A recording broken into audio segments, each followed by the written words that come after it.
Idan kun ji daɗin wannan ɗauka, kada ku manta, ku rattaba mana subscribe sannan ku danna ƙararrawa.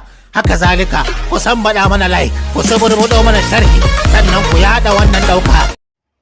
Zafafan fina-finai guda 5 na musamman da suka fita a wannan satin. Fim na farko shine fim mai suna Ƙarfin Dantse, ko in ce an fara da kamfanin Yusuf Zamani, sannan fim nan za ku yi matuƙar jin daɗin shi. Sabon fim ne 2025, sannan na jarumi Sunny Deol kamar yadda kuke gani. Bugu da ƙari akwai fim mai suna Mashaƙin Mata da kamfanin Sultan. Shi wannan fim din an yi shi ne musamman domin kashe mata kawai, wanda akan haka ake yin bincike. Bayan nan akwai fim mai suna Zarra, fim ne na musamman shi ma kamar yadda kuke gani, sannan na sarauta. Duka wayannan fina-finai idan kana buƙatar ka same su, ƙofar ma a buɗe take, sannan ba ma aje fina-finan mu a Bidmed yanzu. Idan kana buƙata akwai lambar wayata, sai ka ɗauka ka yi mana magana. A iya Telegram ne yanzu kaɗai muke tura fina-finan mu, mai buƙata sai ya bibiye mu ta can ko kuma ya yi mana magana ko ya kira mu.